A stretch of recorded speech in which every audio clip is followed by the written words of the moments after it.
What's up, y'all? It's Ty in this video. Today, we're going to be going over ranking all of our pink diamonds on a tier list in NBA 2K25 MyTEAM.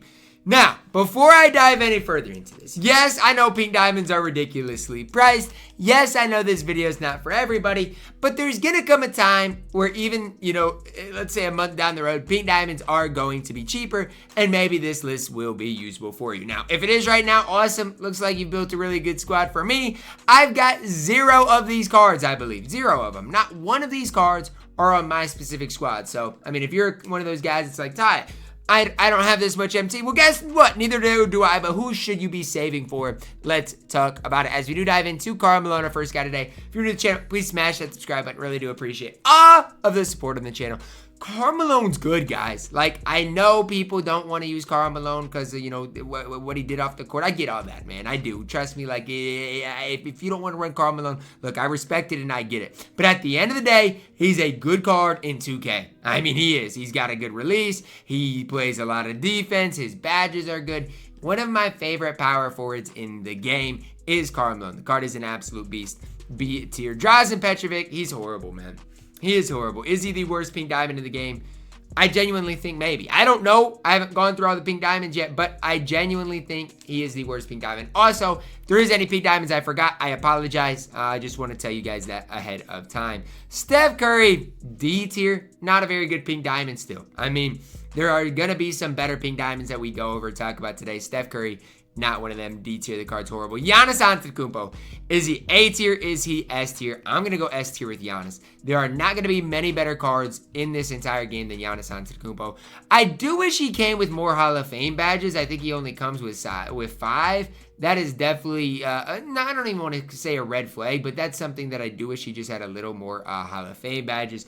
But overall, the card has a ridiculous player model player build. The card is going to be able to shoot, knock down threes. And every time I play Giannis, that's one of the most annoying things is it's like, he's Giannis, dude. Like, he should not be able to shoot. We're in October, and it's Giannis. And the card is knocked down. S tier for Giannis. Really no questions asked. Bron, S tier, the best card in the game. Still to this day, I don't care. Bron's going to be Bron. He's the best card in the game.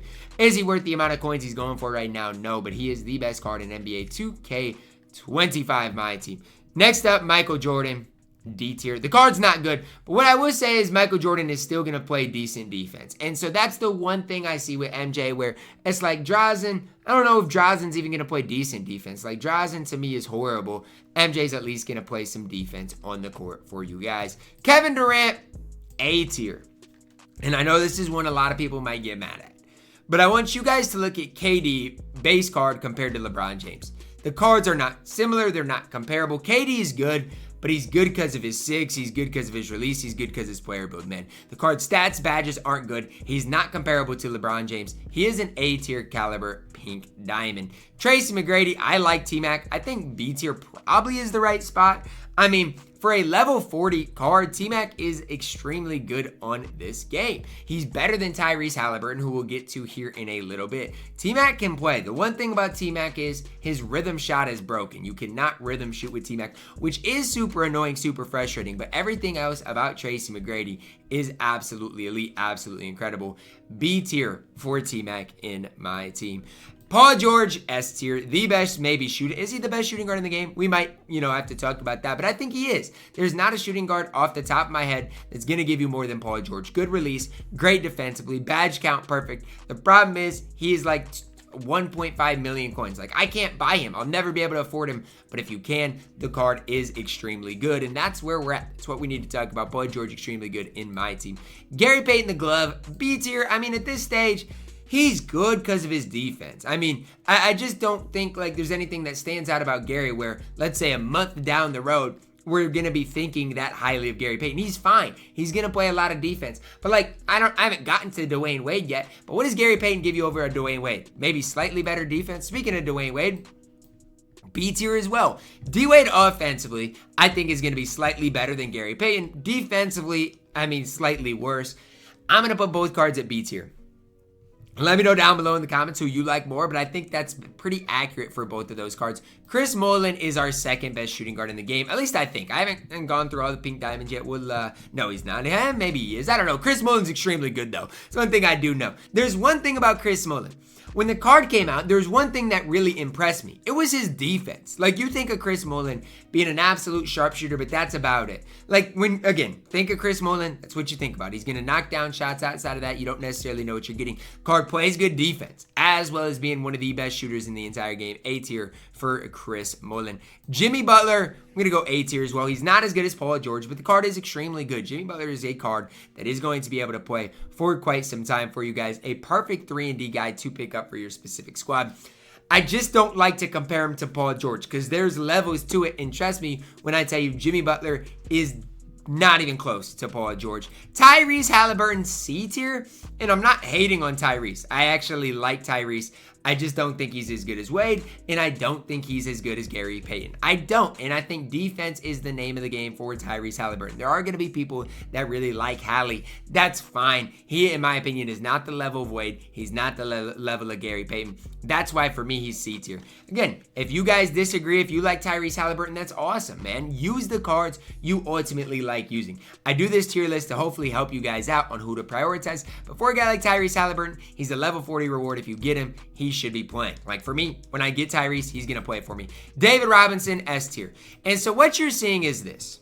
The most expensive cards in the game are Paul George, LeBron, and D-Rob. They're all S tier. Like, are they worth their prices? No. But are their prices a reflection of how good the cards are? Sadly, yes. D-Rob, by far and away the best center in the game. It's not remotely close. This David Robinson is going to play for a while. Gonna play for months. He's that good. Good release. Great defensively. 7-1. Perfect stats. S tier for David Robinson. Shaq. The problem with Shaq is this. I don't love inside bigs. I don't. And when you're comparing Shaq to even a Kareem, that's the problem. Kareem at least has the ability to knock down shots. So I think B tier is where I'm going to go with Shaq. But just know I don't love Shaquille O'Neal in my team. So, I mean, it's not like he's bad. I just don't think the card is an elite level in my team. Ja Morant's incredible. A tier? The thing I like about Ja Morant is this. I don't know. Is he better than Wade, though? Like that, I think he is.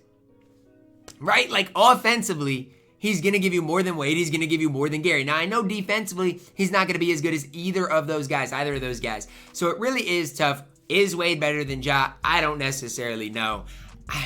I think I got to put Ja at A tier. I think I have to. Zion, C tier. And I know there's certain people out there that love Zion Williamson. I mean, I don't know what to tell you. He's 6'6" at the power forward position with a not great release. I know he's going to do some things really well on the court. I'm not saying he's bad, but I am saying Karl Malone's better. Scottie Pippen.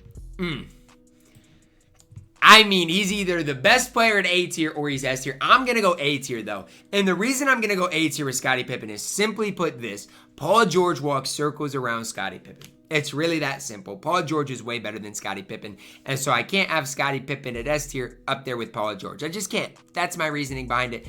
Although I do love Scottie Pippen in my team. Great release. Going to play a lot of defense. Absolutely incredible is Scottie Pippen. Moses Malone. The more I look at the card, the more I don't hit him. The difference between a Moses and a Shaq is Moses is going to be able to green that occasional 3-ball. Now, is he going to knock down shots as consistently as Karl Malone? No. But the thing about Moses is this. He's going to have at least the ability to sometimes knock down the 3-ball, whereas a guy like Shaq is never going to be able to do that. Jokic stinks. D tier. One thing about Jokic is this.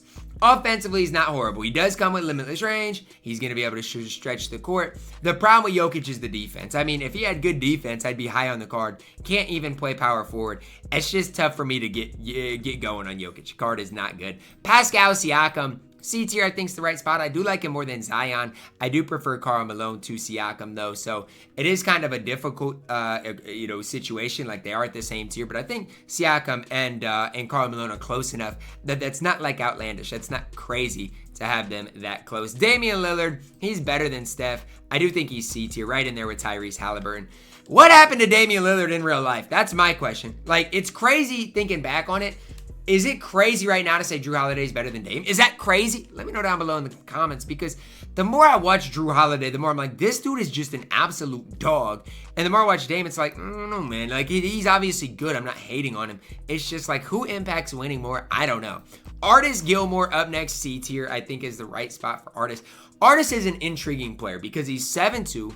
His 3-ball is going to be higher than Shaq's. but he's just a little too slow for my liking. So I do have Artis Gilmore at C tier. Do I love having him at C tier? No, because I actually don't mind him. He's cheesy, he's long, he's lengthy, but I think that ultimately is the right spot for him. Kareem Abdul-Jabbar, I'm going to go A tier. So at the center position, you have your specific tiers, right? You got D-Rob at that S tier. Nobody's comparable to D-Rob, so it would be a disgrace for me to put Kareem at S tier. Kareem is alone at A tier. You got Shaq and Moses at B tier, and then you have Artis at C tier with Jokic at D tier. And I think that's accurate. If you disagree, let me know, but I think that's relatively accurate. Some people might argue Kareem over D-Rob. I think it's tough to do with the way D-Rob can shoot the ball. One thing Kareem does have going for him, though, is this. He can play power forward. That is the one thing that is cheesy about Kareem, but I hate to say it like this.